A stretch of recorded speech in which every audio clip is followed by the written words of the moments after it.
ये शादी में जाते हैं और वो इनके जो साथी होते हैं वो ऊंची जाति के होते हैं और वो उनकी शादी में जाते हैं, साथ में बैठ के खाना खा रहे होते हैं, तो वो तथाकथित ऊंची जाति का जो उनका दोस्त था उसका बाप कहता है कि ये तो माली जाति का है, ये शूद्र जाति का है, ये नीच जाति का है, ये हमारे साथ बैठ के कैसे भोजन कर सकता है। तुरंत उनको बेइज्जत करके मारते हुए उनके बारात से बाहर निकाल दिया जाता।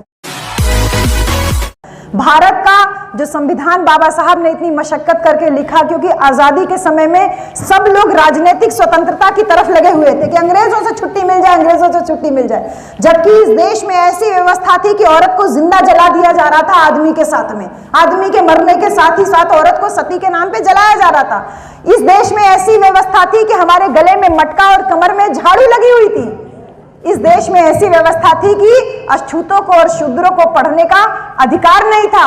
मैं धन्यवाद करती हूँ, ये जो फोटो लगी हुई है सबसे पहली जिनकी, महात्मा ज्योतिबा राव फूले की। ये पगड़ी लगाते थे, सदरी पहनते थे, गमछा लगाते थे, धोती पहनते थे, अच्छी मूछ रखे थे, दिखने में सुंदर थे, ऊंची जाति के लोगों के साथ आते थे। एक दिन ये शादी में जाते हैं और वो इनके जो साथी होते हैं वो ऊंची जाति के होते हैं और वो उनकी शादी में जाते हैं, साथ में बैठ के खाना खा रहे होते हैं, तो वो तथाकथित ऊंची जाति का जो उनका दोस्त था उसका बाप कहता है कि ये तो माली जाति का है, ये शूद्र जाति का है, ये नीच जाति का है, ये हमारे साथ बैठ के कैसे भोजन कर सकता है।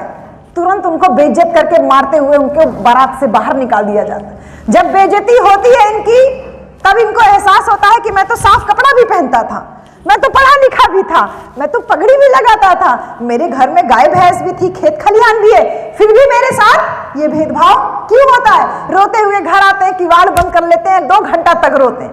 रोते रोते जब थोड़ी सिसकी कम होती है तो अचानक से कान में घंटी और घुंघरू की आवाज जाती है।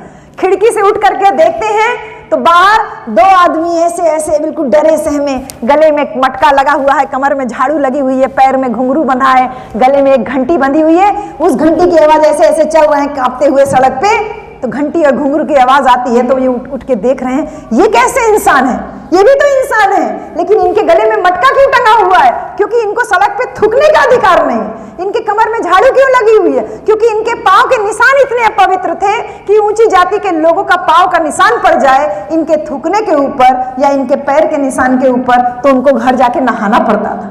ज्योतिबा फूले ने जब ऐसे लोगों की हालत देखी तो उनके दिमाग में यही ख्याल आया कि विद्या बिना मति गई। ये लोग, इनके पास दिमाग नहीं है क्योंकि ये शिक्षित नहीं है, इनके पास ज्ञान नहीं है, इनके पास शिक्षा नहीं है। अगर ये शिक्षित होते तो शायद अपनी दुखों की मुक्ति का रास्ता खोज सकते थे, लेकिन इनके पास शिक्षा नहीं, इनको वंचित रखा गया। मैं अपना पूरा जीवन कुर्बान करने के लिए आज से ऐलान करता हूं कि मैं अपना पूरा जीवन इन अछूतों को, जिनको नीच बनाया गया, इनको उद्धार करने में लगाऊंगा, इनको शिक्षित करने में लगाऊंगा। और अपनी पत्नी जो कि अनपढ़ थी, सबसे पहले उसको पढ़ाने का प्रयास करते हैं। घर में जब विरोध होता है तो पत्नी को खेत में, जब वो खेत में खाना देने आती थी, माता सावित्रीबाई फूले जो दूसरी फोटो लगी हुई है, जब खेत में खाना देने आती थी तो वहां बैठा करके अपनी पत्नी को काखा गाघा लिखना सिखाते थे। यही तथाकथित ऊंची जाति के लोगों ने देखा, अरे औरत पढ़ रही है, औरत पढ़ेगी तो नरक में जाएगी, औरत पढ़ेगी तो धर्म भ्रष्ट होगा।